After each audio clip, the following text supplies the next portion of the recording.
Good morning. My name is Barbara Fuller, and as Chair of the Board, I welcome you to this August 18th, 2026 regular working session of the Washtenaw County Board of Road Commissioners. Shelby Rockowick, our office coordinator, will describe how our meetings operate, how to access the agenda packet, and how people may participate remotely. Shelby. There are multiple ways to make public comment during today's working session, whether you are joining us in person or virtually. If you are here in person and would like to make public comment, please fill out the sign-in sheet now. If you are joining us virtually, we will ask you to raise your hand at the appropriate time in the agenda. If you are joining us virtually and are experiencing technical issues with audio or video during the meeting, submit a comment in the chat feature and our communications manager will help you troubleshoot.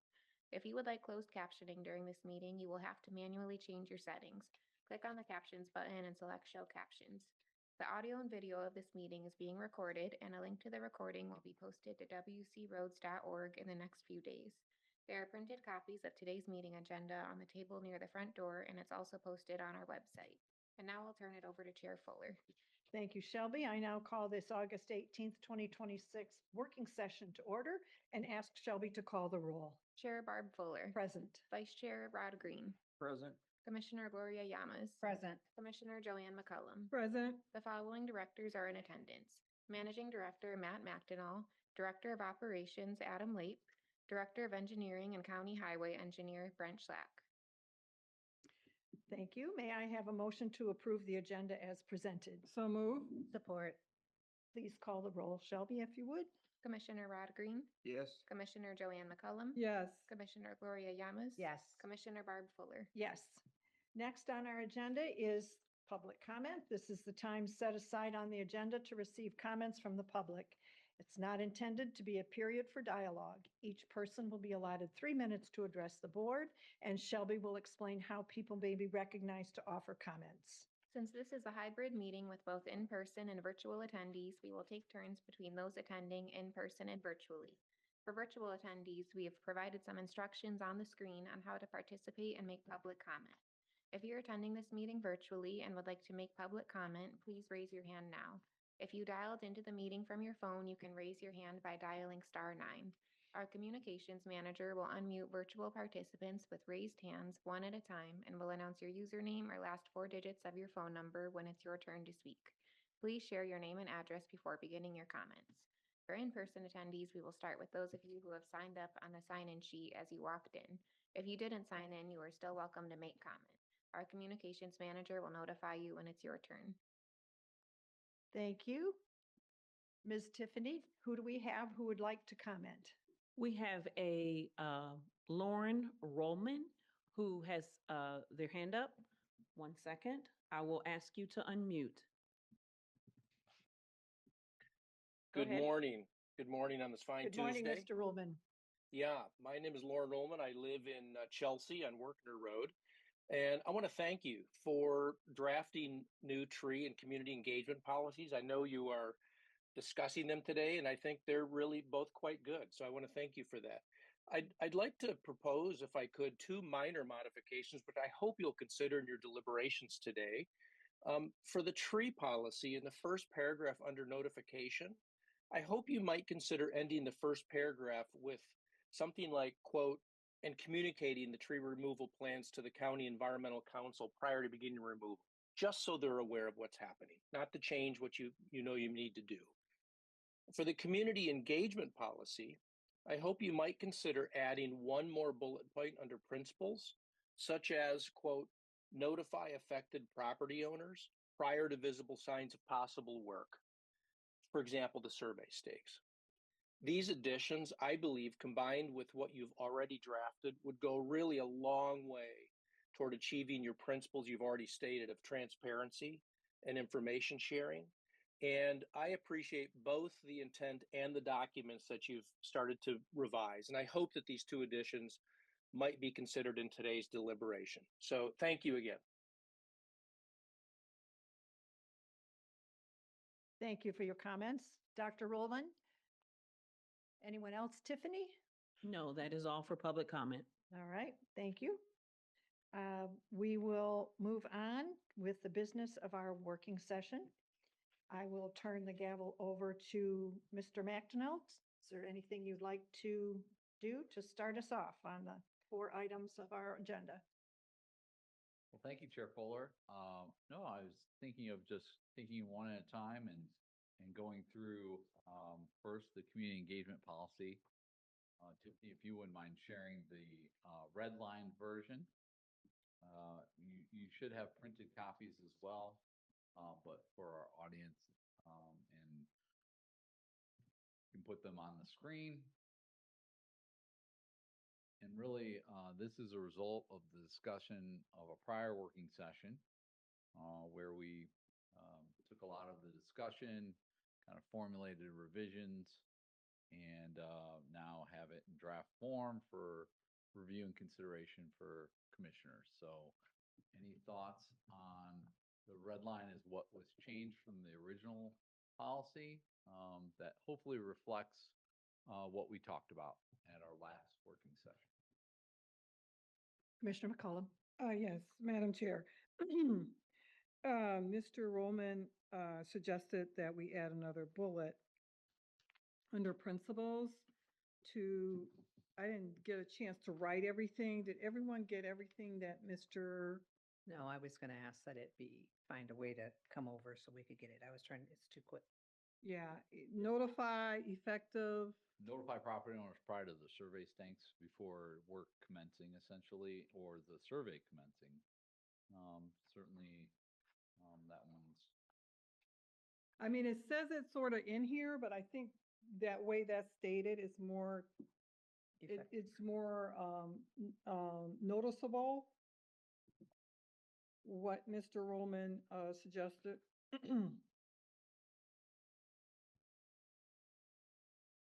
I think He just messaged me in the chat if you want me to repeat what he had to say. Did he submit it to us in writing at all?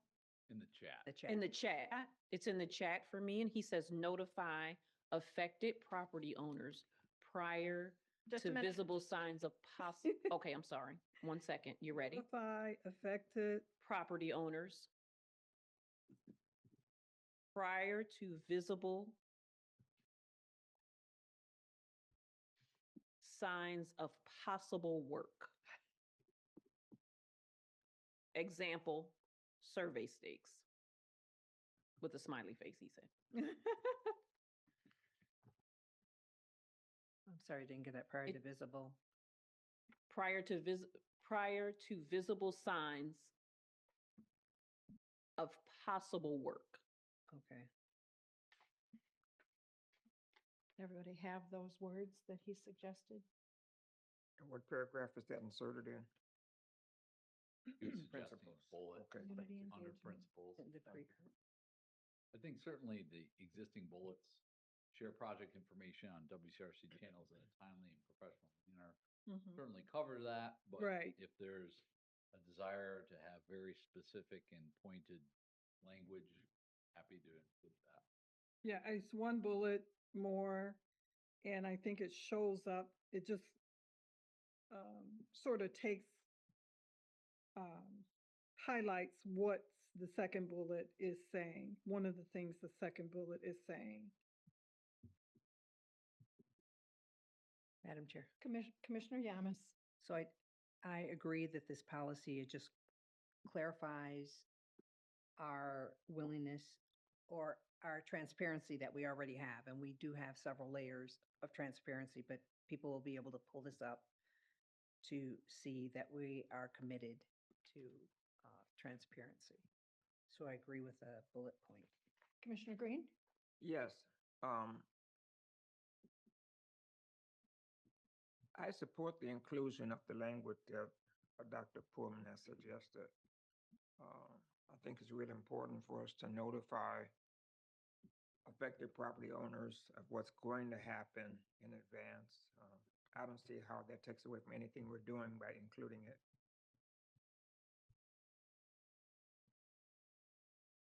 Staff, anybody want to weigh in on what this actually feels like? From my perspective, it's certainly, we can add that bullet. That is the intent of the language, and certainly we can, what we're doing here is obviously reviewing and getting suggestions on any recommended changes, and then ultimately, it would go to the next board meeting for approval, so I can have that bullet added. Tiffany, if you could just capture that language and then we can craft it and Correct. present it when we have taking action on that. Commissioner Yamas? So my only question is to staff, do you see any obstacles that would make this happen? I would not add the language for survey stakes because that can be Oh. confusing. Okay. So certainly, when people see flags, for instance, we have no control over the MISTIG system. Someone can want a fence and they can call it in and MISTIG can put the flags up. That has nothing to do with the work that the road commission is doing. So I don't want to give any idea that we're going to have to acknowledge work going on in the right of way for every activity because we're not in control of all those activities. Well, then I'd like to add any signs of any possible road work, because that's all we do is road work. You know, that would be more clarification. I don't know if that need be added or not. Yeah, but for WCRC project. work. Yeah, for Yep. any WCRC project. Because you're correct, AT&T, consumers, DTE, all of them call Mystic property owners. And they have certain permitting activities that go on that there are blanket permits that we may not get notification, so therefore we can't really notify residents of that work taking place. So certainly the work that we do with our own crews or contract out for our own projects, we can absolutely fall under the community engagement, but some of the other permitted work does not, and I don't want to necessarily give the impression that that's what we're trying to communicate. Right. So do you think then changing any signs of possible WCRC project or just WCRC work? Yeah, I will talk about the language and we'll have something presented to you when this item comes up for, I don't have anything off the top of my head right now. Okay. That's the gist of it. Certainly we can add the bullet, notifying property owners for WCRC project work ahead of anything taking place in the field, something to that effect. Okay. I like affected only so people don't think everybody in that, community, or if it's just down that street. The affected kind of narrows it down to somebody who feels like they have the right and they're on the other side of the county to know. I just express, I'm uncomfortable with the phrase possible work.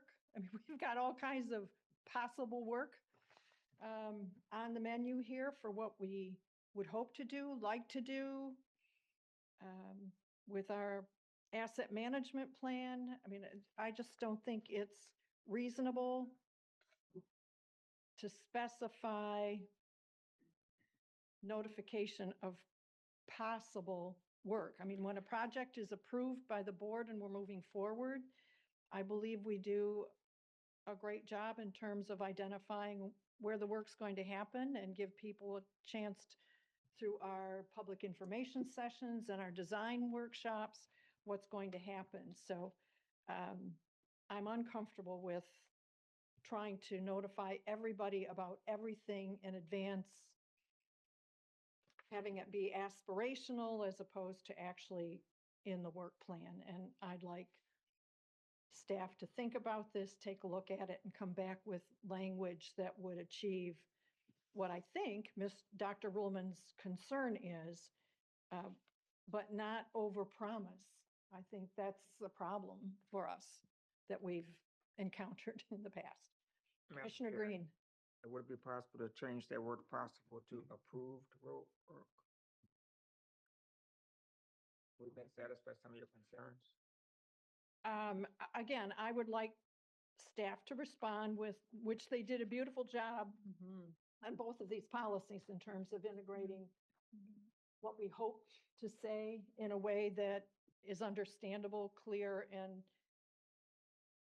not only to the public, but to those of the team that have to implement it. So it might fix it. They might have a better idea. And I would like to give them a shot at it, if that's okay.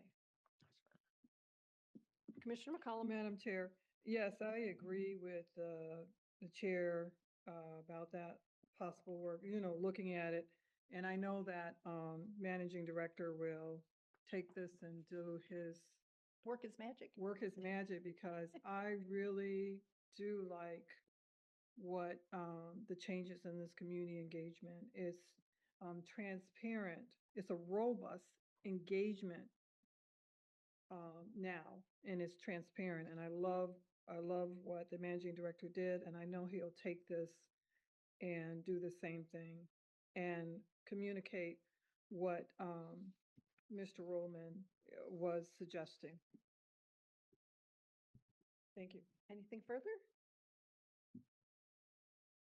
Okay. All right, I think that. You're covers comfortable the with all community- that, Matt? Yeah, You know very. where to go with it? We will work on adding that bullet and, Or something to that effect, incorporating it somewhere somehow. yeah, absolutely. It Yep. may not mean a standalone bullet of its own. There are other, and I reach a point where I don't know, short of knocking on everyone's door in a project area, how we make sure everybody got the information. I think our communications department is doing an incredible job of posting notices, subscribe to project updates. You can subscribe to everything going on everywhere, every road in the county if you wish. I believe that our residents need to take some responsibility themselves for keeping themselves informed. We're doing everything we can. Next, we have the tree policy. So thank you, Tiffany, for adding the red line version. One of the larger ones is getting that notification moved. So that was some of the discussion under intent, moving the notification up. And then there are some various language changes throughout the document that we incorporated through our discussion at the last working session. So, any comments? Be appreciated. Tiffany, can you restate what Dr. Ruhlman's thoughts were for us, please? I think he said the county's environmental council, And where? and I don't know where he had identified his desire to have that inserted. I confess, I don't know all the councils and commissions that the county has. I know it's more than 24. Yes, he's talking to me in the chat. He said communicating the tree removal plans to the county environmental council Oh, prior. Do you have concerns regarding that? Let's just be clear on what he said and where he suggested it being placed. Correct. Okay, so In the Let me- document where? in the, under notification, Thank you. he would like it to say something of communicating tree removal plans to the county environmental council oh, council. prior to beginning removal. I assume he's engaging a conversation now with you through the chat? Yes, during he's in the this? chat. That's why he's able to, when you ask a question like that, he's able to reiterate what he said in his public comment. Okay, I would be interested to know if there is model language that has been submitted to other entities that do tree removal, such as Parks and Recreation, the city of Ann Arbor. Just, there may be existing language that has been submitted elsewhere and adopted that could be informative. Commissioner McCollum, did you have a hand up? Does someone else have one? I have don't one. see any Okay. hands. Madam Chair,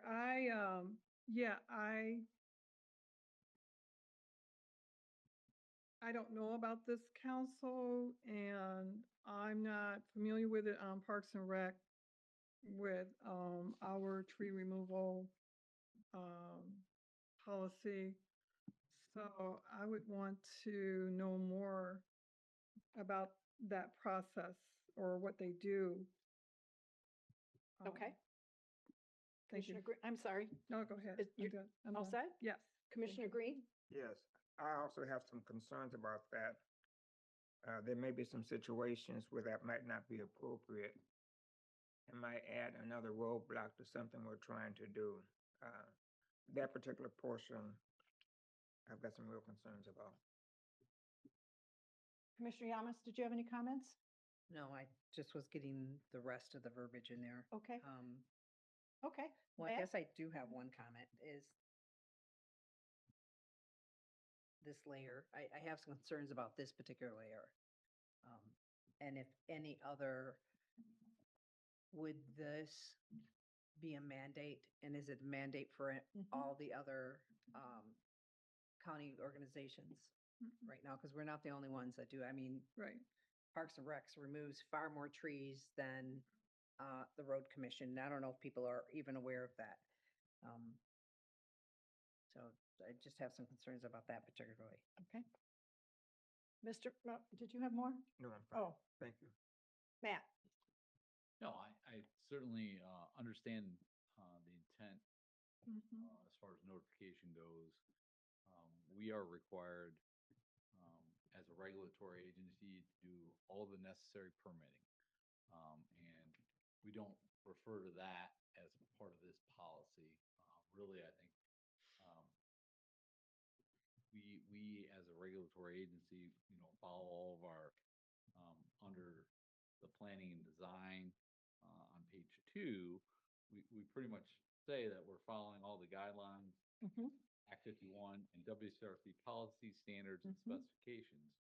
And as part of our own policy standards and specifications, we do adhere to all the necessary permitting for our projects and the work that we do.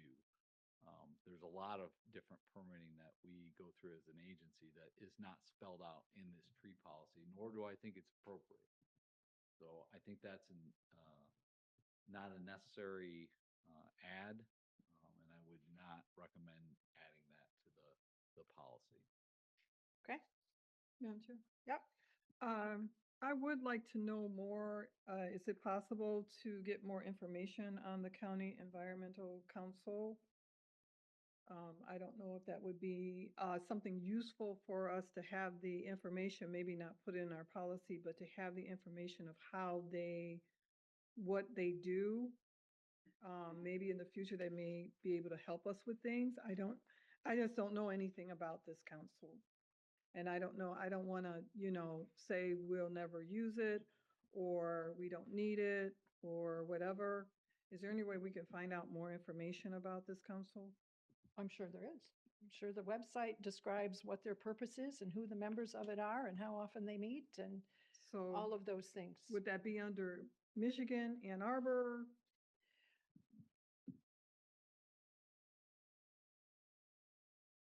Other comments before I make mine? I am reluctant to start.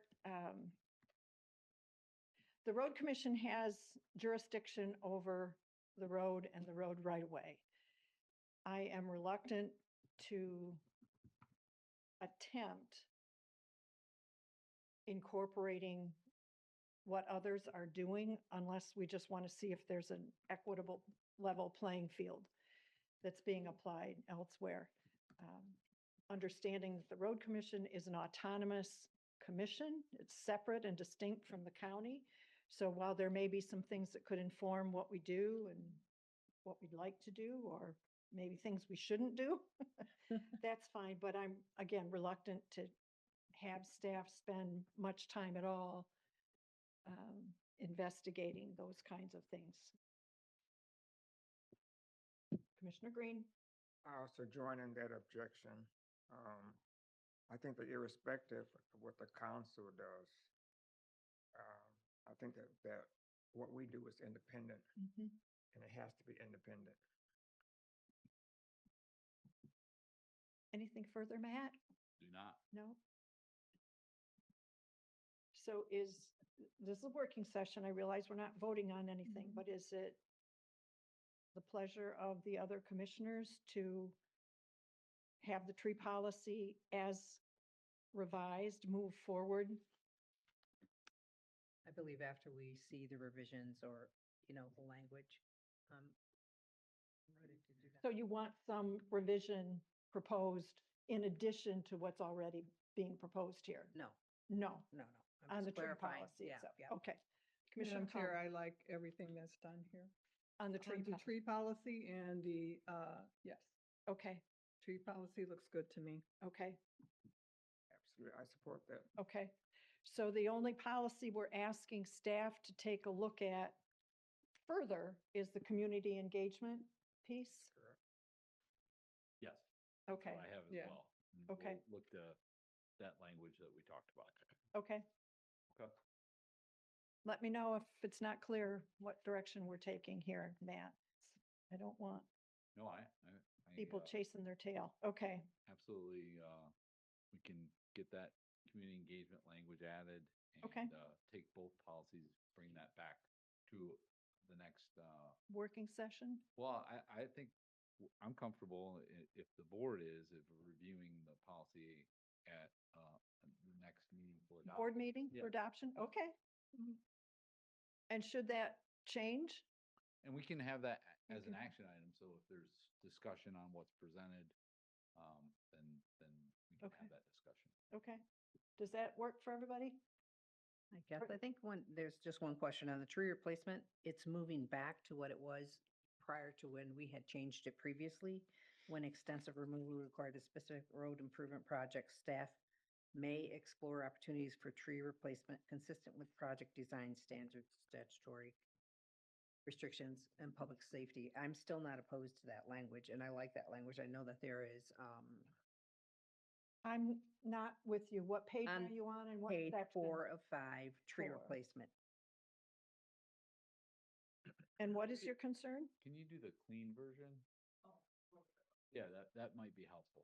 I Okay, think well, we I. provided with that as well. Yeah, we have both, but Okay. I'm talking about the red lined, what was taken out. I'm not, I want that language to stay.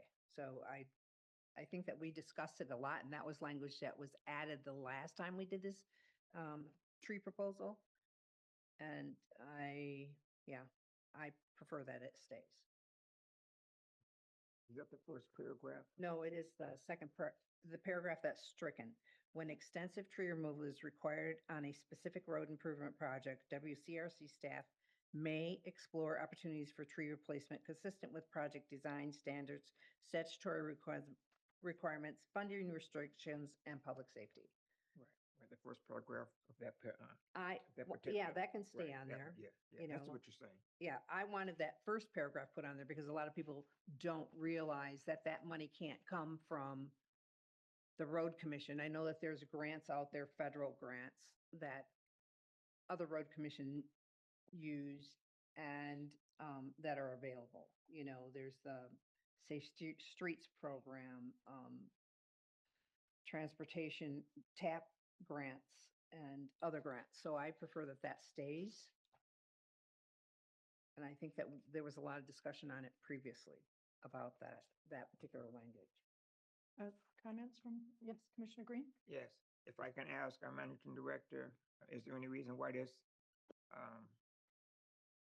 portion should be stricken? So the discussion I recall, and the direction I was given and what I was attempting to do was remove the false hope of planting trees as part of our projects. That was the discussion that we had at the working session.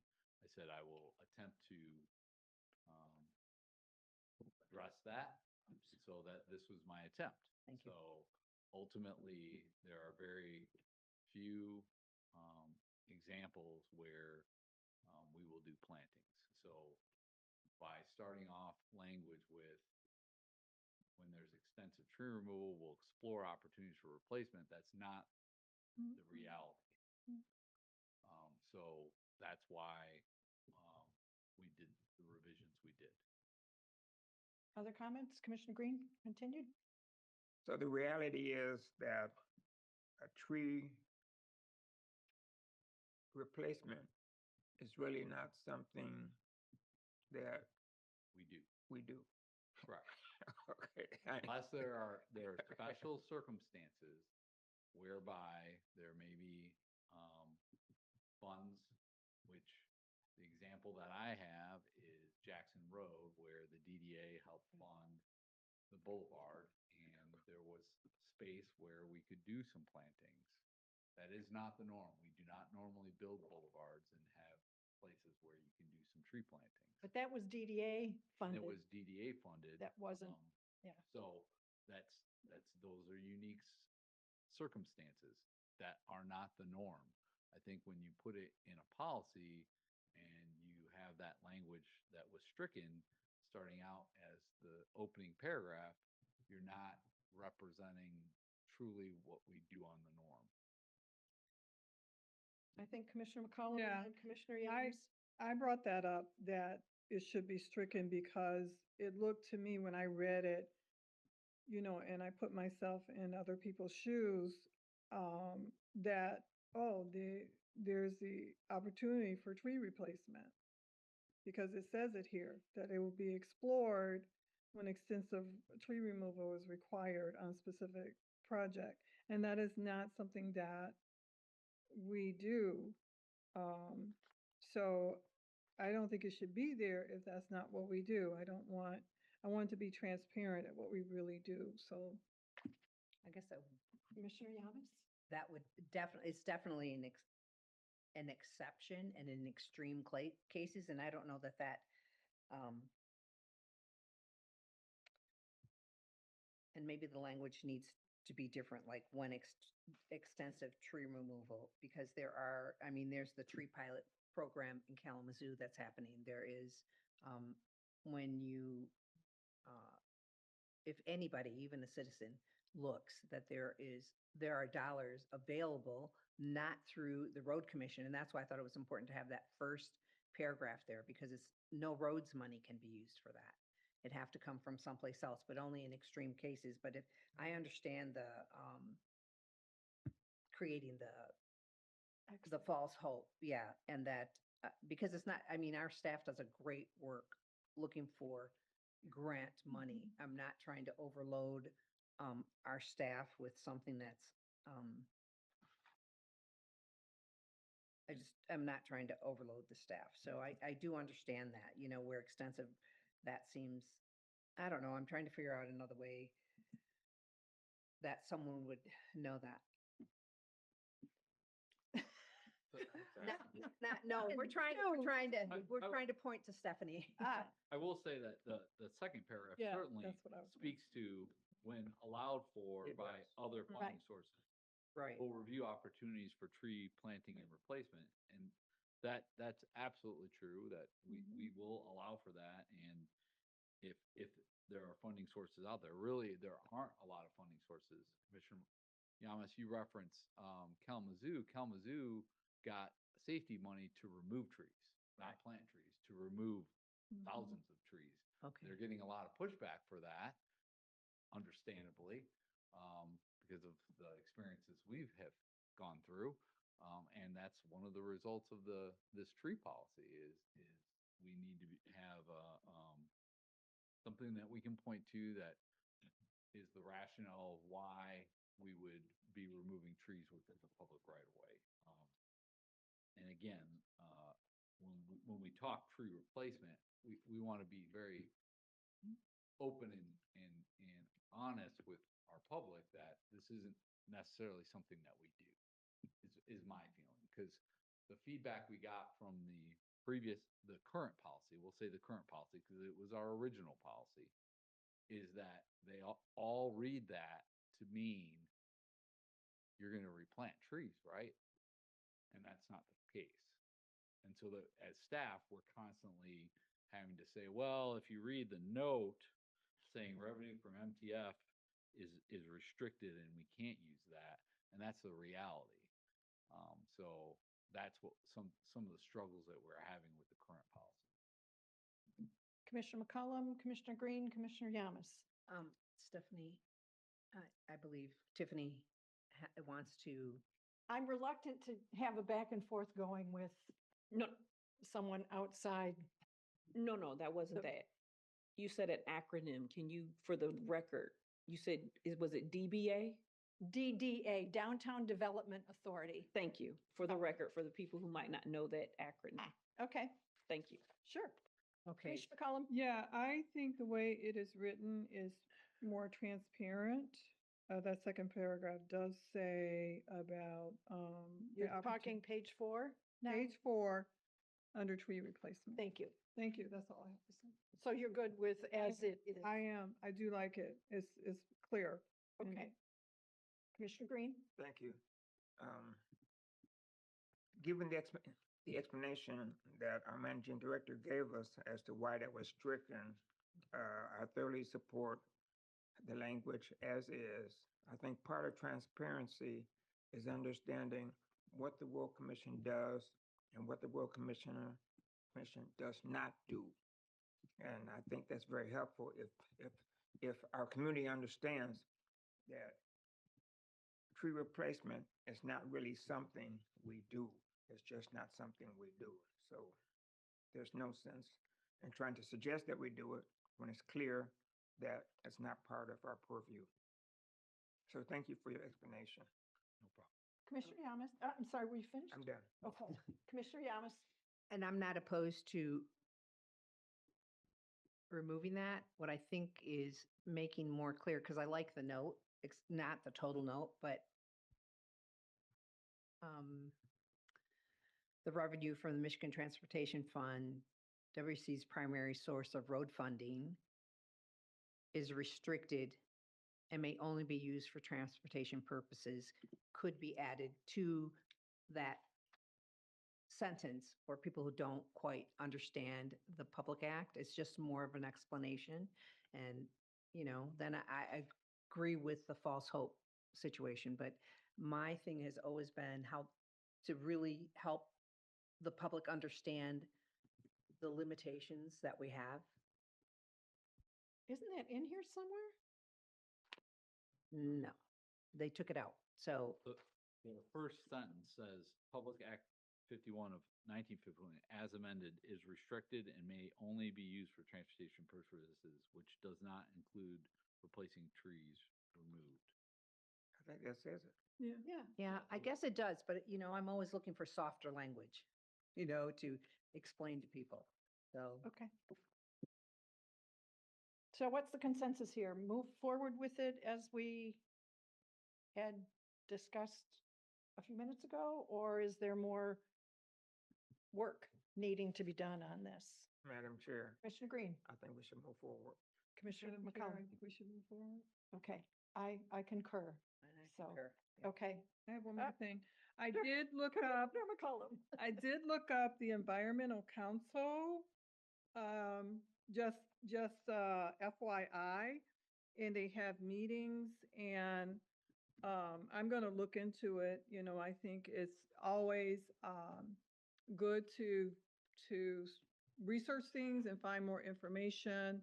Since we do connect with the environment, it's under the Washtenaw County site.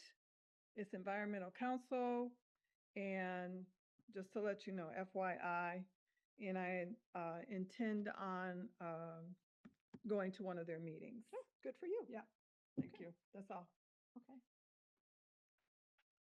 Anything further on the tree policy? Okay, good discussion, good discussion. We are at a point where we're scheduled to take a break. If people are ready to do that, and then we'll come back let's come back at 10 o'clock. I don't think we need to take a half hour. So let's recess until 10 o'clock, please.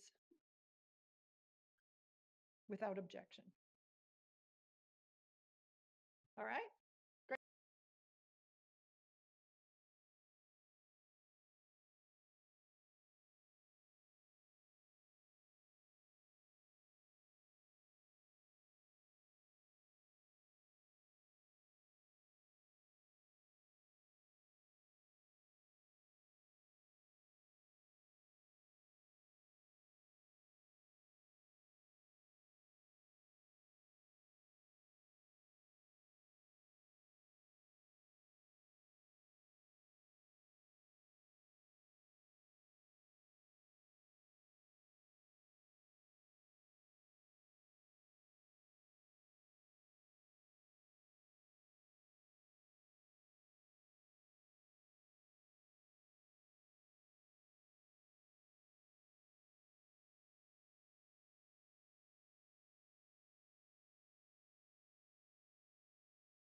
All right, welcome back, everyone. We will continue with our working session.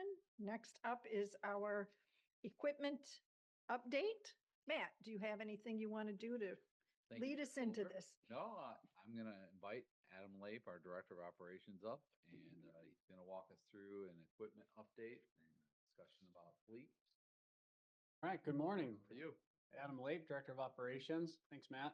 Normally I'd have with me Jeff Mann and Mike Livesey, but Mr. Livesey's off for a few days this week, so we're going to go at it myself here, and I'm sure I can answer the questions. If not, we'll get you guys any information if you have some specific questions here, probably by the end of the week. So we're going to talk about this for 2026. It's a relatively short presentation, shorter than normal. But what I wanted to do when I spoke with Matt about it a little bit last week on kind of prep, it's been 2 years now since we've talked about kind of average age, average mileage of our main kind of daily use machines and equipment. So we're going to touch base on that this year and then have just a little bit of information about the fuel because I kind of, committed to talking about that a little bit. So I think that'll be interesting little topic to talk about. We are in a good place with that. And so I'm kind of happy with our program and how we get our fuel. It saves us some good money in the long run. So quick agenda as I was kind of going through there.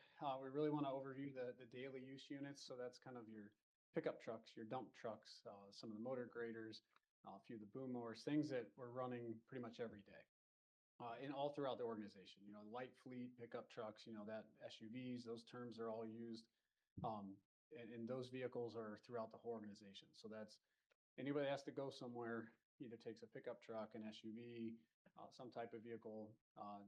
Our preference is not a dump truck to go places, and we've been able to improve that over the course of the last few years. So we'll talk about that here a little bit in depth about the light fleet and how it's actually built a little bit better now, and we're a little more mobile than we've been before. And then we'll touch base on the final few key points here of the 2026 capital equipment purchase program. There's a few that'll be on the board today that we'd like to finish up some of the light fleet purchasing and then continue auctioning and hopefully finish out the year nice and strong. And things here in December or prior to would be nice even. And then bulk fuel purchase, really just talk a little bit about what the index is, that word you hear a lot, and really what that means. And then question and answer if anybody has anything. But of course, like always, as we go through, just grab me as we're going and we'll answer. So our heavy trucks, you probably remember a few years ago, we had about 55 units that we considered kind of roadworthy, always on the road, a daily use type of dump truck. So we've made our way up to 58 units now. And you see that our average is below that 10-year average goal that we have. So we're doing pretty good there. So 8-year average. Average mileage is, I had to round up, it's actually 73,000 and like 900 and some and some change there. So average mileage is pretty good. Our goal, as you recall, is 100,000 miles or less. So we're doing very, very good in the heavy truck category itself. Obviously, one of the most critical pieces of the fleet to transport the material, but most importantly in the wintertime. And so the one in the picture, that's actually one of our brand new Western Stars. So over the course of probably the next 11, 13, 15 months or so, we'll probably have another 10 of these units ready and actually in the fleet. So that's really going to help us lower those mileages down for the averages. And then average age will come down a slight bit, but we'll finally be able to repurpose some of our more modern equipment that's in that number 58 by now. So we can start using them for some of the brine application now that we have a little more modernized equipment. Because what happens most time is, unfortunately, over the course of the time, the last 10 years or so, we've had to use vehicles that are pretty much beyond their lifespan to put a brine tank on to do the smaller roads that we can't take the semi on. So we're kind of excited in the next few years we'll be able to make that change. But Rod, Go ahead, Rod. Yes. Is the average mileage of every trucks unique to Washtenaw County, or does that vary from county to county based upon the number of roads? I think it varies. In my reasoning for that is some counties, so we'll use counties in the southeast region here, Michigan, so kind of similar to our area. They have older fleets because they don't have the budget we have. We're lucky to have a pretty good budget comparative to some of the counties in the southeast region for equipment.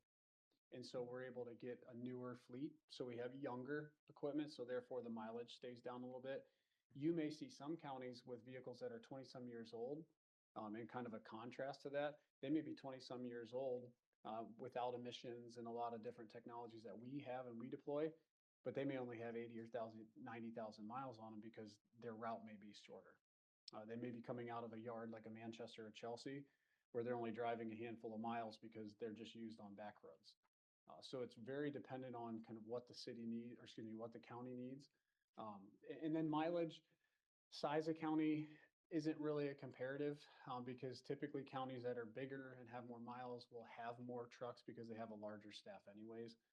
So that's not really a point to probably look at. It's a lot of times what the budgets that they have for their capital improvement and just kind of what kind of plan did they have. Now you contrast us to the northern part of Michigan, and they'll use units 25, 30 years old, and that's a daily unit in perfectly fine working condition. Maybe not as shiny as what we have, but they have different needs. So they need just a traditional dump truck, usually a little bit bigger. So one size bigger than what we have. So essentially what that means is more horsepower, maybe a little bit bigger tires that can haul a little bit more weight. But primarily that reasoning is for working on the unpaved roads. So as you progress north further into the state, there isn't many paved surfaces. So the trucks are used a little bit different. They may have less graders, but they have more dump trucks, and they just use those to do the dust control that we usually use our trucks for, or excuse me, our graders for. A lot of that is primarily because of the limestone we have. You can't really grade a road with a dump truck with limestone and truly, cut the road. That's why you have to use our motor graders. So that's why we have so many motor graders. But specific back to your first part of your question, county size, not much. It's the capital budget. What do they have set up for that? And then what are their visions? Some Adam, visions change. You're from county. targeting roughly 10-year Mhm. and 100,000 miles Yeah. for rough replacement cost. Yep. And that's probably nationwide. That's a normal that counties have that goal. But sometimes it's not an achievable goal because they have to change their vision to do something And different. if we're looking to replace at 10 years and 100,000 miles, meaning looking at our averages, really we should be closer to 5 and 50 Yeah. ultimately. Yeah. Perfect world would be down to that point. The nature of what we do, we probably won't get that low. I think we'll probably be able to get below 70,000 miles in the next few years of average. But getting below, that 5-year mark, that's a hard one to achieve without putting a massive push in, which is what you really don't want to do because you don't want to go past 5, 6 trucks a year. Because then you have 10, 15 trucks old at the exact same time, further down the line. And so then you have a very big expenditure you have to undertake Got a question here. further on. Yep. Commissioner Yamas. Okay, once again, my hearing is bad, so I need you to speak a little louder. Okay. Because you Okay. tend to like go down. Get those devices. Oh, that's right. We have those devices so you can hear.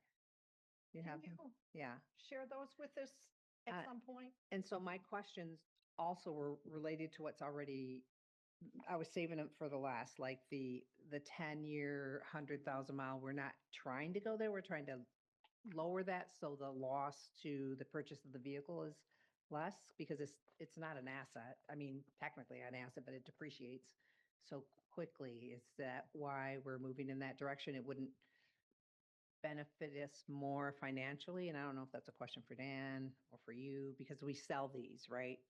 And at this average 8 years, 74, we're obviously going to get more money. I don't understand. So we're targeting a useful life of 10 years and 100,000 miles. He's giving us averages of the current state of the fleet. Okay, If we were truly strict on 10 years, 100,000 miles, then the average age would be 5 years and 50,000 miles. okay. Right? Like, because if you're taking the full breadth of the fleet, everything new all the way to the old, we should be at 50,000 miles and 5 years. Because at 10 years, 100,000 miles, they should all be replaced. That's the target. We're not necessarily there, and that's okay. Yes, so what? I was just gonna say is, as you put on miles and years, the maintenance cost goes up, right? So Right. it's just like owning a car. If you choose to drive a car that's got 200,000 miles, you're gonna expect a high cost for maintenance, right? And at Right. some point, it's gonna say it's done. The lines cross. Right, Yeah, exactly. right. Well, it goes the other way. So really for our organization, we've set the target for 10 years, 100,000 miles. We're not there, looking Yeah. at these average miles and average age, but we're getting much better to where we're at. Also, we have to take in consideration our state trunk line contract. We put our newer trucks there with purpose because we're able to bill out those newer trucks at a higher rate because, to your point, Commissioner Yamas, they do depreciate, and that depreciation value goes down quick. And so you don't want a 5-year-old truck necessarily on state trunk line because we're not billing out the maximum we can. So there's a lot to it. Yes, Which yeah. Adam has taught me over the years. Yeah, quite a bit to it. And so the majority of our fleet has lower miles, but the ones that we finally get to sell will have 130, 180,000 miles on them. So they don't bring as much at an auction, but that's okay because we have absolutely exhausted them by the time we are able to get rid of something, which is perfectly fine. I mean, it runs, it goes somewhere else and has another life, but the majority of our fleet is lower miles. But the ones that push our average up are the 10 or 15 we have that are over 100,000 miles that will be sold in the next few years. And that's how that number starts. As you start subtracting out, 65,000 miles more than the truck that you have on the line or on the fleet, that's where you start bringing that number down. Okay. Thank you. Yep, Yeah, yep, I you're good. understand now. It was like, Okay. it's going in the opposite No, direction, yeah, but I see yeah. how it is. Go ahead. Yeah, Commissioner- it's high mileage ones get you. Thank you. Commissioner Green. Thank you. Does the fact that we have so many unpaved roads affect the lifetime of our fleet? Yes. Limestone, fault. yes, yes. Limestone does not help the trucks. The vibration doesn't help the trucks, but in all honesty, the salt, the life they live is what destroys our fleet. There is absolutely nothing you can do to make these things salt-proof or bulletproof in that aspect. The science does not exist to protect against that corrosion. The corrosive materials that we're in every day, all day. Limestone is corrosive. It's caustic in its own aspect. But then you add all the salt, the calcium, everything is just, and it's liquefied. We like to use liquid. We go out in the snow, it's wet, then it melts and we drive around for another 2 hours and force all that water into the truck, all the electrical system. So it's very bad on our equipment. That's why we need the car wash. Yeah, yes, Humanitarian. agreed. Adam, it may be already in the budget, the cost of maintenance, is that in the budget? Yep. Okay. Yep, so that's look it a different budget item for the maintenance of the vehicle. So similar like surface maintenance for the roads. We isolate a part of our budget and budget for big equipment repairs. I mean, big as in like, do we need to buy new wheels for a truck? Which is Right. more expensive, and then tires. And so there's a budget category for essentially everything, from small parts to large repairs. And then if the repairs are big enough and going to, and this is kind of in the weeds, but it will make good sense when we kind of talk through it. A repair that's so labor intensive and so valuable to the unit, we will actually capitalize that at some point, because let's say we're going to put a motor in a truck. If we put a new motor in a truck, we'll capitalize that investment because now the vehicle will It's- last longer. It's, And so it has a little bit more life. Right. Case in point, 2.5 years ago, we came to the board because we had to purchase a motor for one of the dump trucks. I remember that. And so that dump truck will be the first of 4 that will get turned into a brine truck in a few years, because it's going to have quite a long life still. It'll have a longer life. The motor will last longer than the frame, the metal will. The metal will rot away before this truck now goes away. So that's in the overall budget? Yep. Okay. Yep. Thank you. And I can show you that maybe offline. We can pull it up and show you that if you'd like. No, I can look it up. Thank you. Okay. Moving on. All right. And just to reiterate, the cost of a heavy truck is north of 400,000 Yes. per. Yeah. And increasing, unfortunately. As you know, last year, we pushed really hard to get the 5 trucks for this year here, which we have successfully got those physically here, and we're waiting on the beds and the bodies pieces. Because you're looking at 10 to 15% at least probably per truck.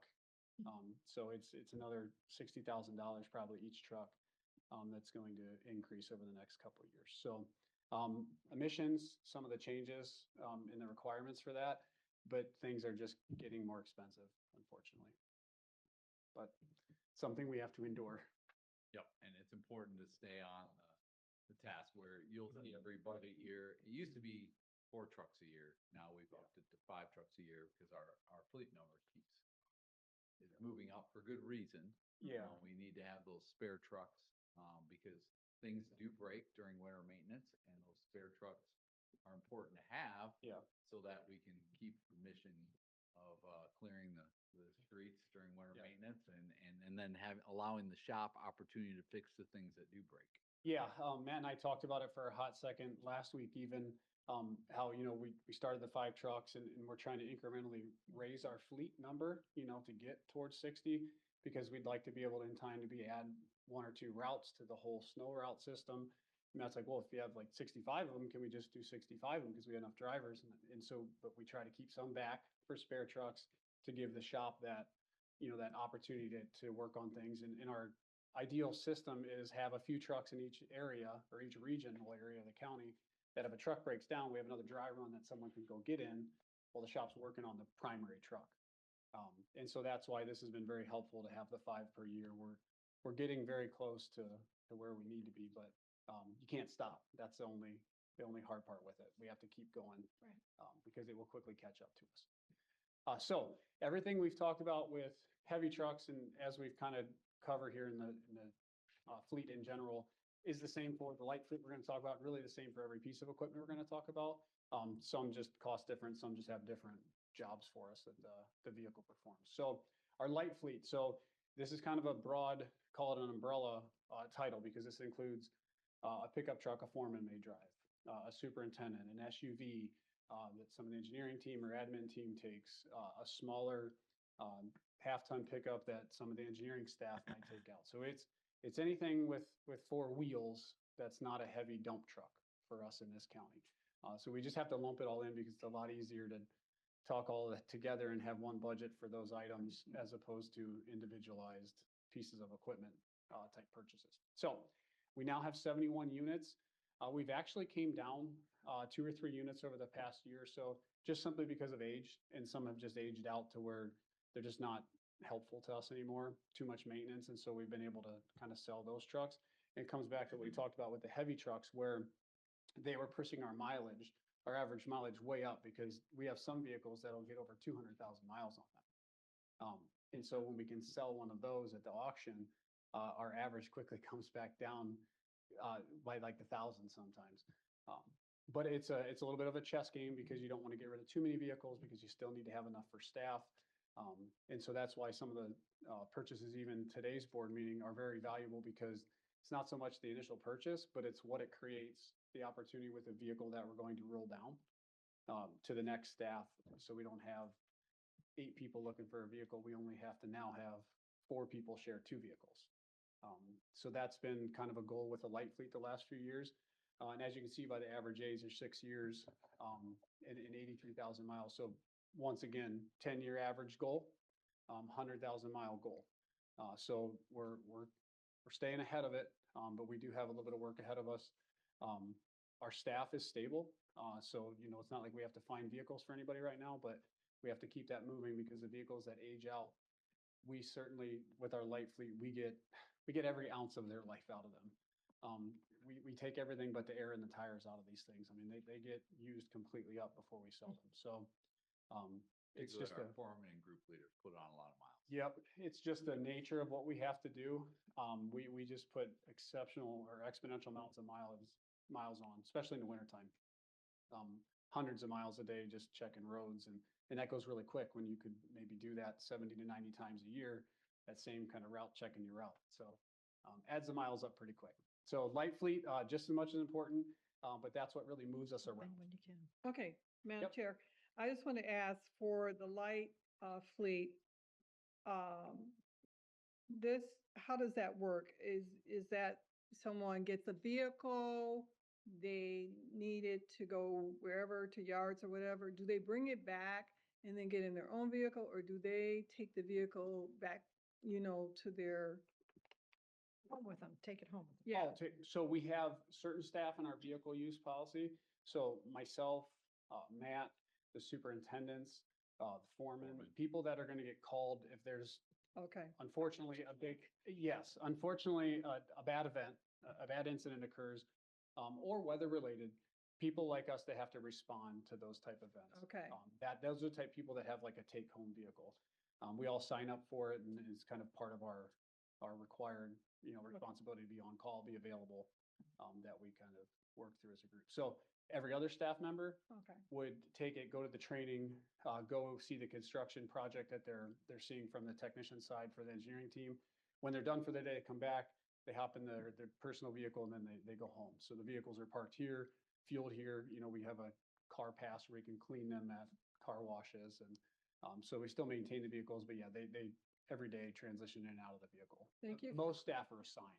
thank you for clarifying that, Yep. because if a constituent sees the car at someone, at a Oh, yeah. home, what's that? I always have to Now we answer. know it's because you're on call, Yeah. you need that vehicle. Yeah.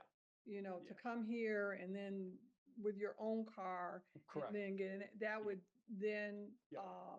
hold things back Mhm. of helping the constituents during that emergency. Yeah, the response time would be very limited Response to time. what we could do.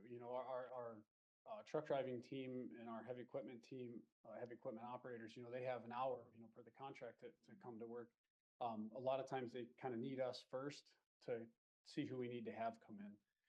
And so we would be hours before we'd probably be able to respond to things. And that just probably wouldn't fit for what we're trying to achieve.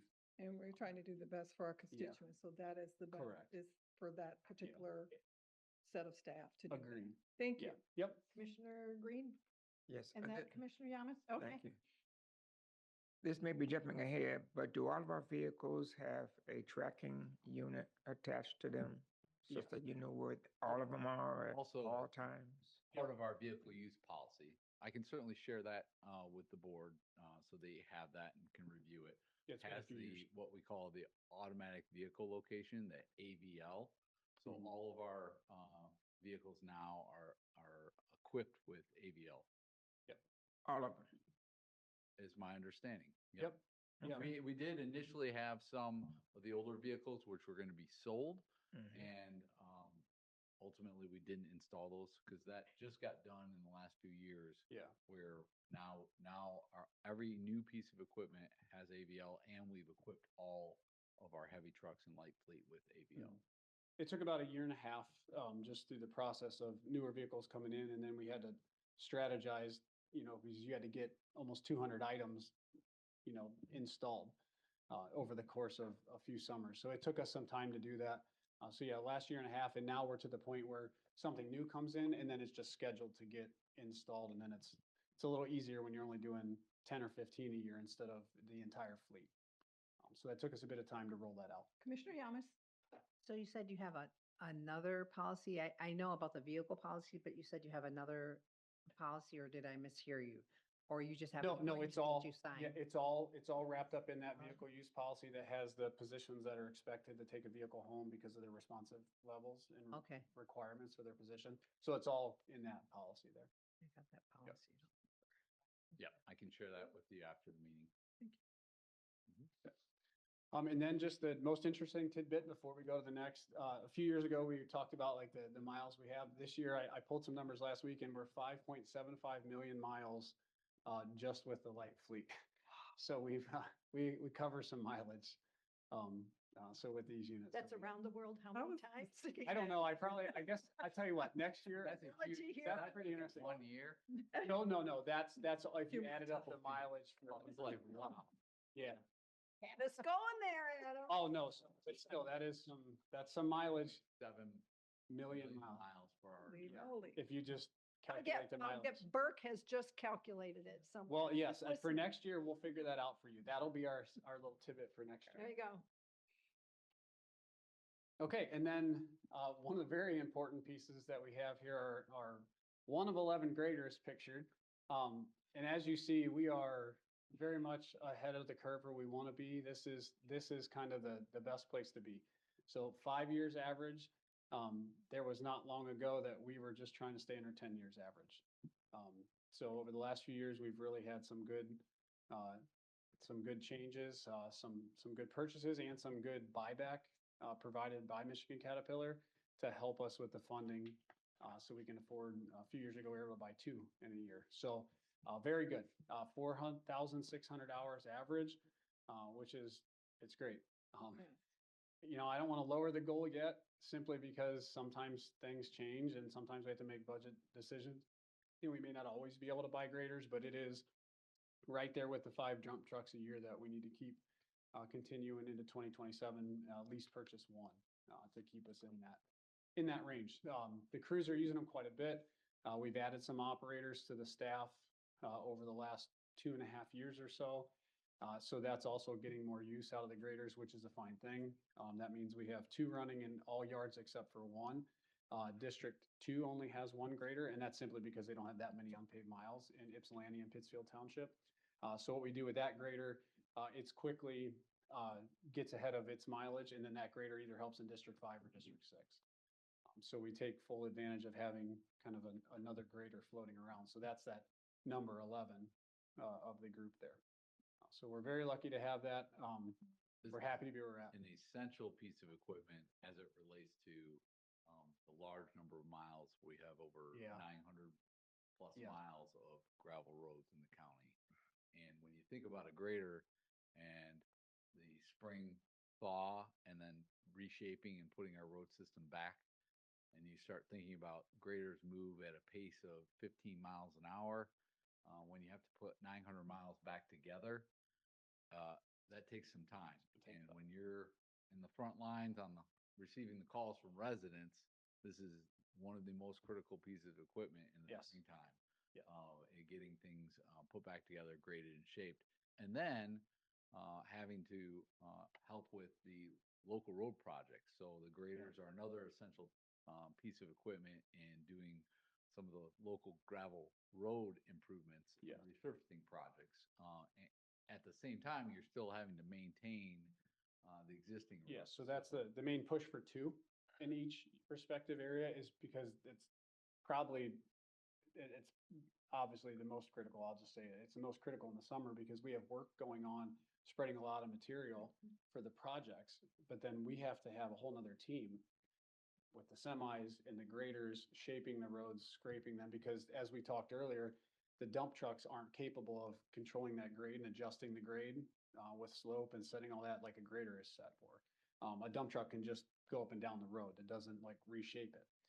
So yeah, we have a whole nother, essentially 10 other units that are going to have to go do that. And if we're lucky and the crew isn't doing a limestone project or preparing for another job, they'll run both graders on surface maintenance, the dust control program.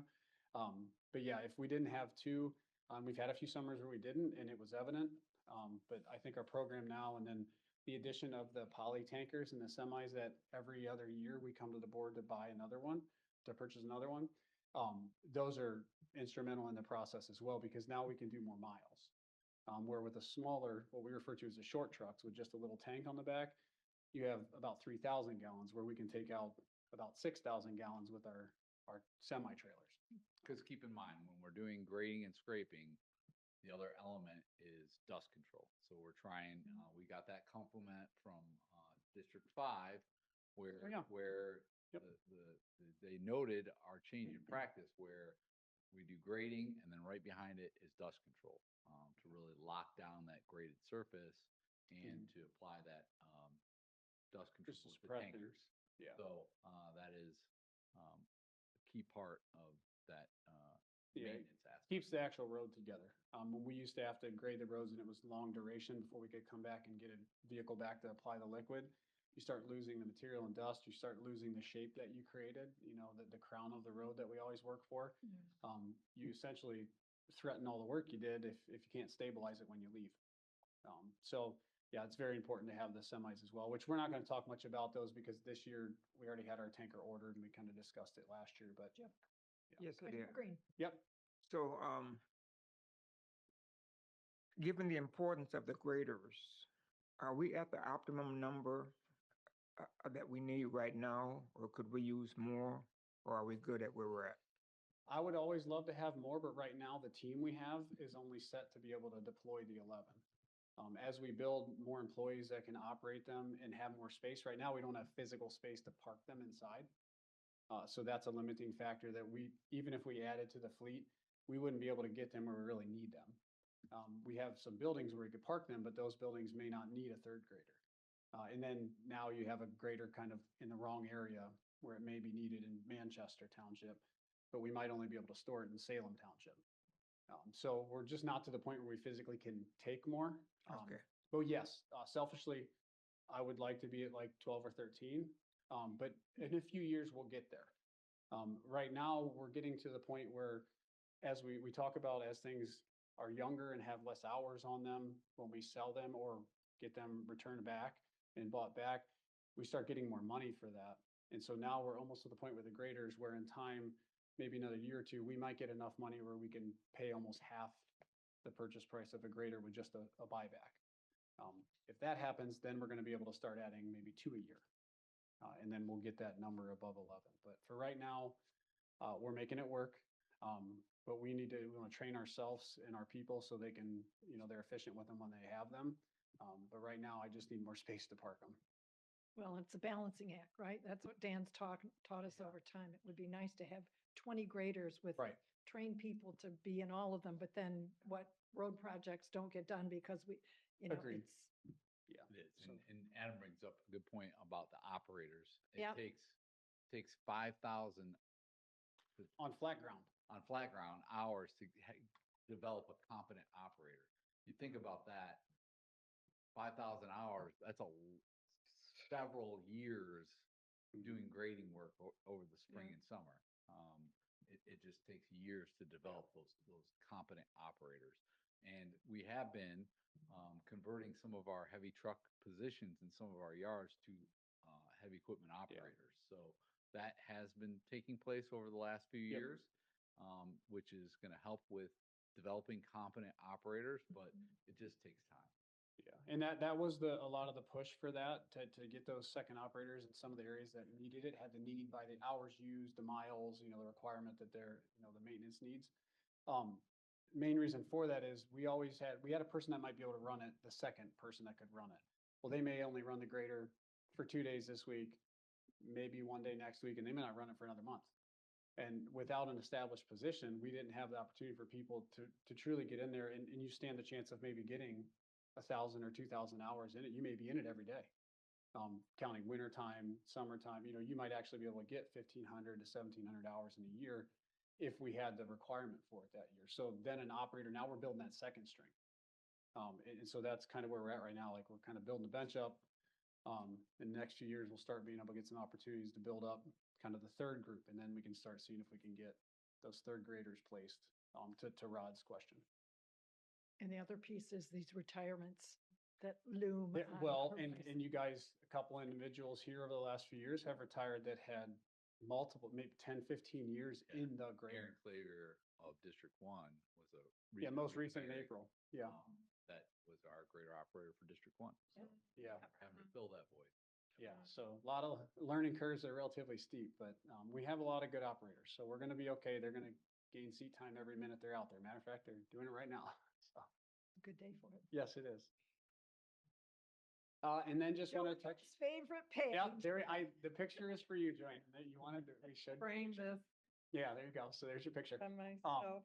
So boom mowers, I mean, do we have? I can get her one. Yeah, I can see what. We should. Yeah, get you. We'll find you posters. We'll find you all kinds of stuff. So boom mowers obviously close to our heart because they're what keeps us ahead of the curve sometimes and staying ahead of the vegetation that tries to quickly encroach the right of way, as you all know. We're doing pretty good there as well. Unfortunately, a few years ago, as you can probably recall, we did lose one in a fire. So after last year, when we did get the mower max, we've got ourselves back to 7 units. And so our average years and hours are lower. It wasn't the first desire to lower it that way a few years ago, but inevitably, we did have a vehicle fire that cost us one piece of equipment. So that's been replaced a few years ago, and now the Mower Max edition. So it's opened up a new avenue to test out some machinery. We hope maybe even next year to look to maybe even buy another manufacturer to try, because we have no requirement to use any manufacturer. So it's nice. There's a handful of manufacturers we'd like to try. The only way we're going to physically be able to actually perform a test is to own one. You can demo all day long, but you can't get much out of a demo for just a few hours or a few days. So we make educated decisions. We've sent our crew out to a few other companies with other counties to run other companies' equipment. And so we're going to try to get our heads together and see which one we want to try next too, because we want to get some good feedback and see where we need to go in the future with them. Go ahead. Yes, Madam Chair.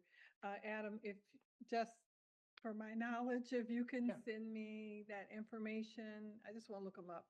Oh, the Ones other that you're- manufacturers? Yeah. Yeah. Yep. So some of the other companies, I think like an AGCO company, and I forget the other one's name, but I'll get you some of that. I mean, Yeah, if you they're have it interesting. handy, Yeah, they make a lot of. I just want to see. Yeah, there's a lot of Yeah. variation. It's pretty cool. Some of the new stuff, just real quick, I'll say some of the ones we're looking at maybe buying for next year. Some of the cabs will turn. And so then you kind of bring your operator closer to it. Because that was the evolution of the Mower Max, why we wanted to try that, because the ergonomics were a little bit better. Yeah. You come all the way back, well, it was a year and a half, 2 years before I started here, so 15 years or so ago, they started buying graders that had joystick controls because you could see better. It's a little more relaxed. Same thing with these type units. Now you're starting to get to that point where you have joysticks. We have a new grader, or excuse me, a new loader that's coming this year that'll have joysticks on it. That was already part of the program that you've seen in the budget here a few times. Yeah. So yeah, opportunity to look at things a little more ergonomically correct for the operators. So some interesting future of that. So I'll send you that one, Joanne. That'll be an interesting one to look at. Thank you. I So, yeah, appreciate Well, that. We Yeah. often will participate in like the superintendent's conference. We'll have equipment shows, and then obviously our road show with CRA and Lansing, they have equipment that they bring in. So that's a lot of times when we're Yeah. connecting with vendors and also connecting with our partner organizations, other road commissions, asking them, hey, do you use this? Come up and see us. And Yeah. that's a great way to, beyond demoing, talk to our partners who do the Yep. same work we do. Little field use. And that's how Normax, you guys may recall a little bit back to that. You know, Ken and I and Jim Harmon had been watching Normax over the last like 10 or so years, like watching them grow, Right. develop, and got some time in them, and then got the opportunity to procure one. So it worked out pretty good. But same thing with some of the other ones. You know, we've been to Jackson to operate a few of them, and that's the one I'll send you. John Deere's starting to do some of them, but they're doing a little different type of machinery. But anyway, so they're great. Our hours are good right now. Average age is good. We use them to death. So more is better. But what we're going to do is kind of slow roll this and just try to get one or so a year over the next few years to decide which manufacturer might be the fit, or is it which two manufacturers fit us the best. I'll try to keep it somewhat simplified for the shop to Right. when the parts back there. I'd prefer to keep two manufacturers or less, but we'll figure that out and leave this all to the team. Because in Shopwise, it doesn't matter to us because they're under warranty for so long. There's not a bunch of work that we do to them other than just, daily maintenance. So that's a good thing when they're new. The warranty helps quite a bit. But we're gonna let the group pick. Initially the group picked the Max.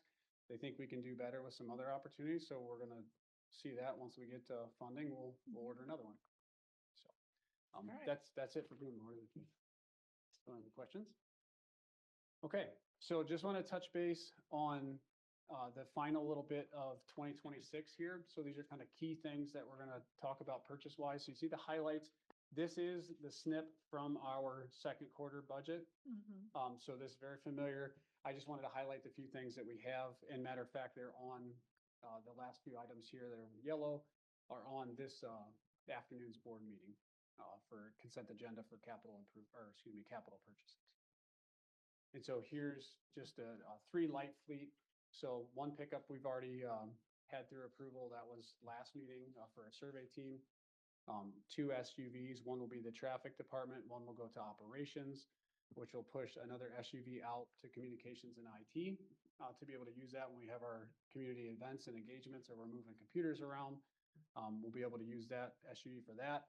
And then 1 dump trailer, not the semi, not the orange thing, the black trailer. So that black trailer, we bought 1 last year. We're going to buy the same thing and try to get that here before the end of the year as well.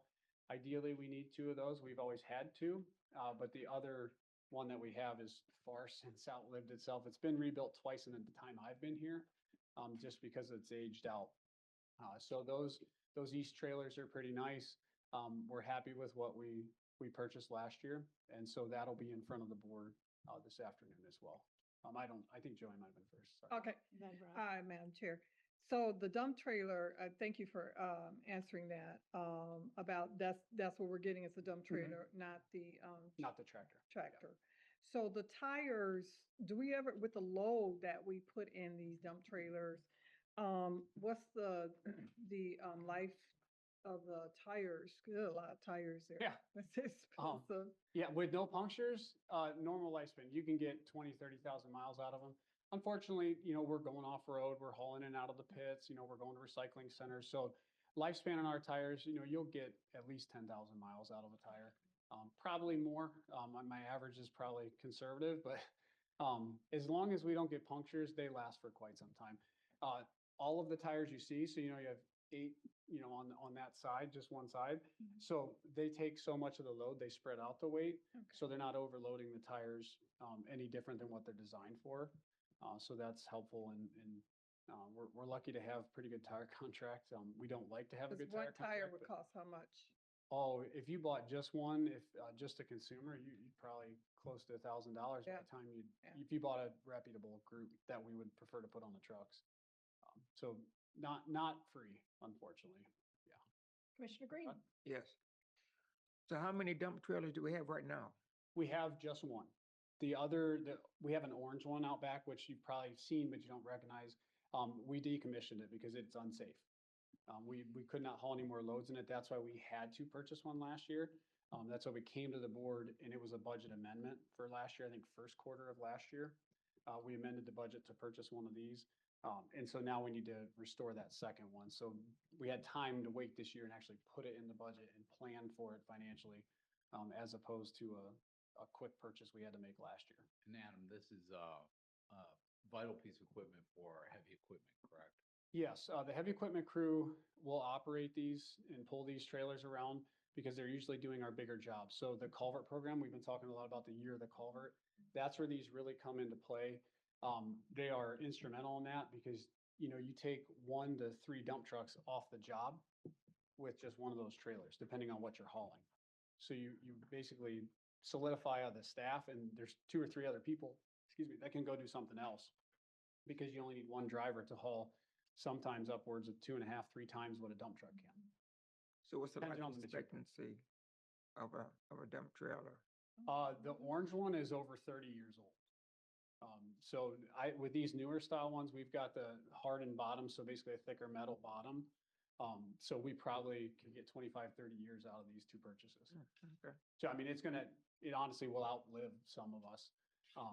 And so that's what the one that we had before, it'd been rebuilt 3 times, like I say, twice since I've been here. So there's considerable life that you get out of it because we maintain stuff well here. And then also buying the quad axle, so 4 axles in the back as opposed to just 3. That takes strain off the system as well and off the frame. So then the frames last longer because that was the problem with the one that only had 3 axles that we're going to auction off. It would decommission. There's just a lot of repetitions and metal fatigues eventually. And that's what the frame just started showing signs of failure. And that's not an option to have when it raises the loads in the air. So that was why we had to make the change last year. Okay. All righty. Okay, so just touch really quickly on 2027, very similar layout to most seasons. You know, still want to keep the theme going forward with a loader, a grader, and then the heavy trucks, and then the upfitting. Now you see 2 sets of upfitting because we're going to have to carry over. We already understand that there's going to be a carryover. By the time we get this year's built, it's going to get pushed into next year. It's not feasible to get all the bodies, the physical hardware to put on them. It's not physical or not capable of getting that all here and installed prior to the end of the budget. So we just wanted to plan ahead so everybody on the board understands what we have to do, which is unfortunately became the tradition over the last 4 or 5, 6 years that we've had to carry over some of these heavy truck purchases or a portion of them, which usually is the portion of the upfitting. And then same as this year, we want to stay on the theme of approximately 7 light fleet vehicles, so pickups, SUVs, whatever the case may be that we need. I say approximately 7 because as you see, we've had to make in the unit price column, we've had to make some changes because prices are going up. So the average cost per unit is climbing. Light fleet specifically, I can remember $53,000 here just a few budgets ago. Then it was 55, then it was 65, and I just had to make a change to 75 because we're staying under that average, but not by much. And so I think over the next 2 years, it's probably going to continue up to that point. But we're finding good purchases off the My Deal program, so we're staying well below 75, but I need to keep us there because I'd rather be surprised in a good way as opposed to surprise and have to come back to the board and not be able to achieve what we set out to do. And then as we talked about with Joanne, another boom mower would be the intention for next year, kind of similar to the semi trucks and the poly tankers. Buy one, maybe take a year, buy something else, maybe take a year. We have to do that because we can't, between a semi truck and or semi tractor and a tanker, you know, there's a few $100,000 there, a few $100,000 for a boom mower. You know, as of right now, we're not set to come to the board for $6 million each year. Mr. Ackerman might not Balanced send me approach. yeah, Balanced approach. he may not send me a Christmas card if I continue adding numbers to that column. But so that is what we intend to provide the board for consideration here in a few months as we close out the 26 year and start for the 2026 capital improvement budget for equipment. And just keep in mind, this will be part of the budget, and then when we get to procurement, each individual piece will come to the board for approval. Will be consent Under our procurement, it'll be, generally speaking, a consent item. As we progress and get pricing, this is just our budget numbers that we're going into next year with. Yep. And that number floats because of carryovers, Yes. right? Admittedly, yes. I wish we could control that, but it's I understand. Yeah, It's just when it yeah. looks like oh, the bottom line is up, maybe, or maybe we're still yes. working Trying with. to finalize a year. Dynamic is probably a good description. Questions on this for next year? Great. Okay. The screen might be a little challenging to see. If anybody has problems seeing that, I do have printouts. I left them in my office, but I can show you this. The graphic you see on the right, I want to talk about fuel a little bit. We've been talking about it all year. You know, prices are, we'll call it volatile. They're up, they go down. They have not came all the way back down yet. So on the right side, you can recall a few meetings ago, we always talk about how we have capacity. So this is essentially what Jeff Mann sees in the mornings when he comes in. So he's essentially can monitor the levels. And so we get to a point where we have enough capacity to order a full load of fuel, then we can start looking at So this Adam, price these are index. our locations, Physical locations, yep, so you have, locations and our and roads here. yeah, so it's easier to look at the numbers are probably easiest. So 1 is District 1 here at the main yard. Okay. 2 is District 2 at the Southeast Service Center, so that includes District 5 as well. 3 would be Chelsea, 4 is Manchester, and then 6 is the Northeast Service Center, so District 6. Can you tell me what these headers are? The first one is product and level. Oh, yes, so the That's type of material. remaining percentage? Yes, is- that's your percentage of your tank volume. It's just essentially a quick reference for Jeff. And then usage is far to the right. The Oh, screen that is- word is usage. Yes, it's, I have no idea why it looks like 2 Ls. I noticed It that. the looks other day like when Tiffany- village and like, no, village doesn't start No. with a U, so. Yeah, so what it does, usage. it kind of tracks what we've used recently. Now, I didn't ask Jeff and don't recall to what extent the usage, if it's for the year, for the month, I can't recall off the top of my head, but I can get you the information if you'd like. So remaining percentage means what? That's how much we've still got on Yeah. hand Yeah, so essentially it's, for the year no, just for in the physical tank. These in are the tanks. tank? And so what I'll Okay. relate to as we kind of talk through the percentage here a little Okay. bit. Okay, So the percentage, essentially think of it as available to order. understood. I just didn't know. Yep. So it's cheaper for us to be able to buy an entire load. You know, the Sure. goal is to be able to get a few thousand gallons as opposed to call for just 100 gallons. So that's where we can play that game with this price indexing. So the price index that you hear me talk about is large scale purchasing. So I mean, large scale is in like ships full of crude oil, large tank farms, just massive amounts, hundreds and hundreds of thousands of gallons of material that the people that we buy from, they all watch those prices. So that's that index. It tells us how much it's costing. Jeff essentially finds it at the cheapest when we have volume space, and then he puts an order in. That's what keeps us under our budgeted fuel item each year, and starts, saving us money incrementally over the course of the season. I say saving money, we inevitably end up spending it somewhere else, unfortunately, or we have a large seal coat program or a large winter where the diesel fuel will then go up and the unleaded may stay lower. So on the left, and then I'll kind of get in a little bit further to kind of what does it really mean for the road commission. In 2026, you kind of see where we're at, percentage used. I think we're 60-some percent. Of our budget. Yes, that's of our budget there. We're 67% through the physical year itself. So as you can see, we're still trending percentage-wise under the budget, and also gallons used, we're still staying under our budget. Now, what all that melts down into is kind of what do we pay per gallon at the pump? And I got to talk to Joanne a little bit in chat last week about it. So essentially what the road commission pays for diesel per gallon right now, this was pulled last week, so that it fluctuates occasionally, is $3.51 a gallon. When, as you know, diesel now is probably touching $5 a gallon. I think it was 4 something last week at most areas. Keep in mind, when you're looking at the pump, that includes taxes. Mhm. You don't pay taxes. Yeah, so we are not paying that. So So you that- can't, it's apples and oranges. Okay. Yeah. But interesting to compare just the simple cost. If you think, we put 100 gallons in a dump truck, we have 50 trucks that may get fuel today. And so then unleaded, same thing. So unleaded gasoline, we're spending, or it's costing us about $2.41 as of the time we pulled the data last week from Jeff's reports.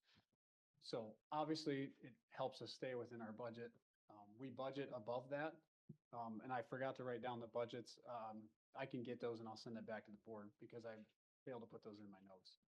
Commissioner McCollum. Yes, Adam, for Manchester, Yep. there's 2 diesel. Same thing for the, Yes.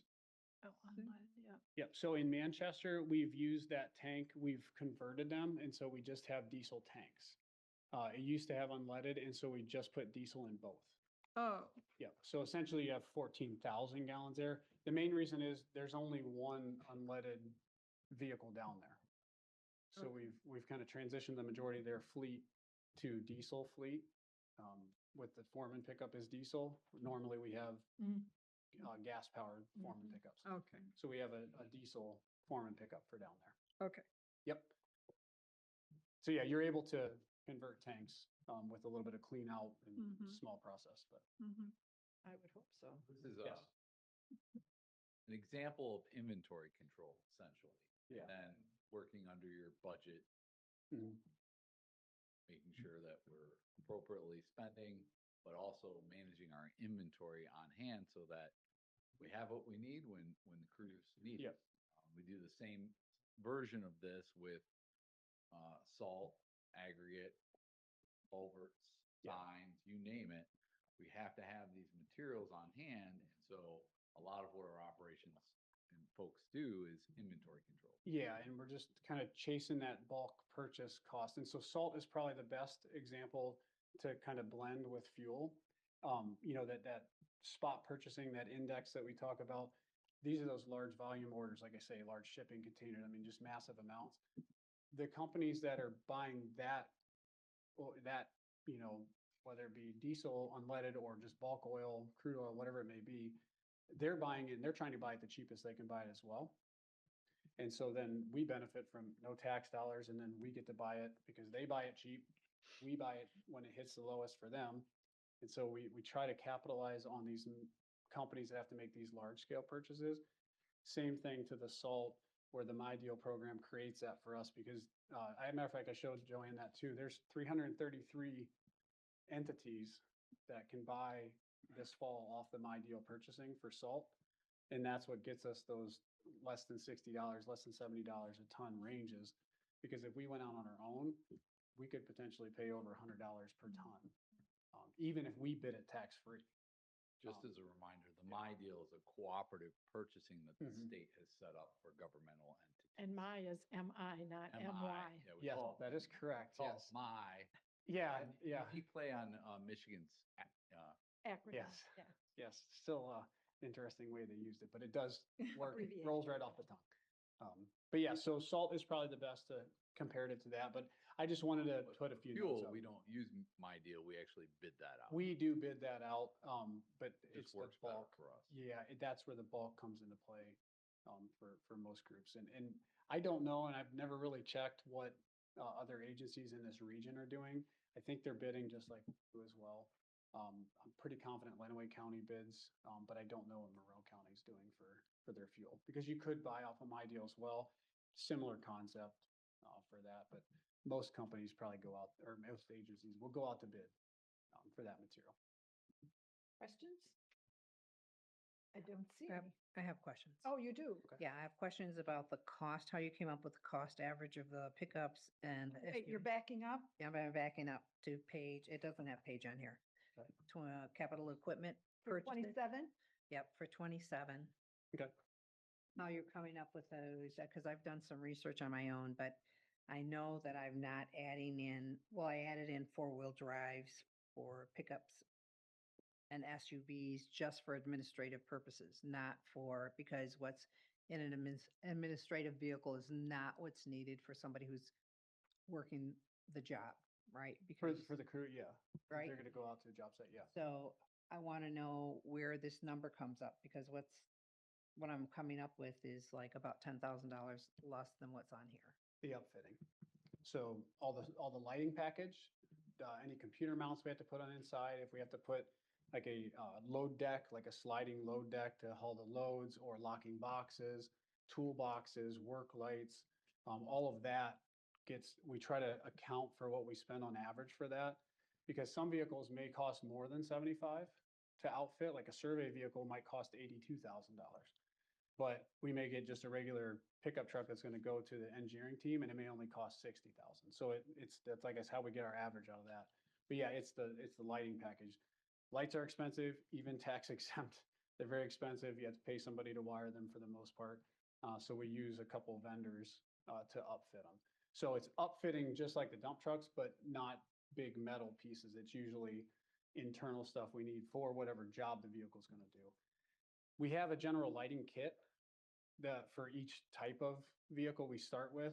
If the employee needs something different, then we add to it. And so then your cost may go up a little bit with that. But yeah, so it's typically $10,000 to $15,000 by the time you get done putting something together for foreman truck, an SUV to have like a load deck, or like a survey truck, because that was something we just approved at the last budget meeting was a crew cab 2500 pickup truck for the survey group to use. For the what? For survey, for Mr. Survey. Miles. So John, he surveys, you know, Oh, topography okay. and everything. We need $20,000 worth of boxes in the back that lock all our fancy systems and everything back there for the lasers and everything, the GPS. Same thing on the internals. We need to have computer mounts, another set of locking boxes. So that's where the cost exceeds just what you would get off of like a My Deal, $50,000 for a pickup truck. Well, that makes sense because Yeah. that's not specified and anybody else who would look at this is like, where are they getting those trucks from? Right. But that makes a lot of sense to have to, you know, add all the extra. Yep. And that's where the individualized portion comes in. Once we take possession of the vehicles Mhm. or whatever unit is, then we have to individualize them a little bit further to what they're gonna do. Right.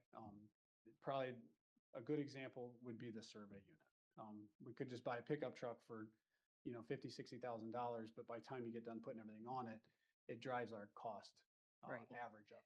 Also, you know, the pickups, our foreman pickups are typically the 2500s, Mhm. whereas our engineering technician just needs a half ton. Right. So we're using averages for the Mhm. budget, but when we go to do procurement and we put a PO purchase before the board, you have something specific. So that the budget, we're using averages, but when we go to get approval from the board, we have a specific quote through our procurement process. Yeah. Okay. Of what actual will be. That Yep. makes lots of sense. Yeah. Thank you. Yeah, no problem. On either of those? Okay. Okay. That was all I had. That was a question and answer time. So I mean, if any others, yeah. Next page. Yeah. Anything general, folks? We have a tendency to ask questions as we go, sorry. No, and that's what I want. I actually prefer Expounding. that because it's a lot easier because it usually leads in to the next context. vehicle we're gonna talk about. and Yeah. Yeah, it all kind of comes together. I was just, Commissioner McCollum. Madam Chair, I was just wondering, Adam, if we could get a chance to hear more about, you know, how we discussed at the chat meeting about the salt, Oh, yeah. how to look that up. I think, you know, I know that's kind Yeah. of going in the weeds, but that was, No, what we'll do, that explains so much. so we'll do a winter. Winter coming up. Yeah, so why don't we do Okay. that? So I normally do like a winter maintenance, January, February, somewhere around there. Let's do that this year, and we'll do a winter And be maintenance able to one. bring that up Yeah. that you showed me. Yeah. Um, Yeah, the My Deal contract, so to speak, and we can talk about like the current pricing. And then what I'll do is we'll pull some information because we go off of average of what we kind of use each year. So same thing as like the budget. You know, a truck may be $75,000 in average. What did we actually use last year, this year, the year before? Comparison, yeah. And then we kind of track that and make a little adjustments. And so, yeah, that'd be interesting to talk about. But yeah, that's an easy topic. We have a ton of diagrams that we can Okay. use. I appreciate that. You have now created a monster. Well, I'm good at that. I like talking about what I know about. Adam's willing to go down a rabbit hole. Yes. Yeah, head first if we need, And then, Yeah. head first. All right. Thank you. anything else? Thank you. Yeah, you're welcome. So Matt, have you made a note about the request and make sure we cover that when we get to In our winter winter maintenance? Okay, That's a great suggestion. perfect. Thank you, guys. Thanks, Adam. Yep. Anything further? If not, I would entertain a motion to adjourn. So move. Support. If you would please, Shelby. Commissioner Rod Green, Yes. Commissioner Joanne McCollum, Yes. Commissioner Gloria Yamas. Yes. Commissioner Barb Fuller. Yes, we are adjourned. See everybody back here at 1 o'clock for our regular meeting.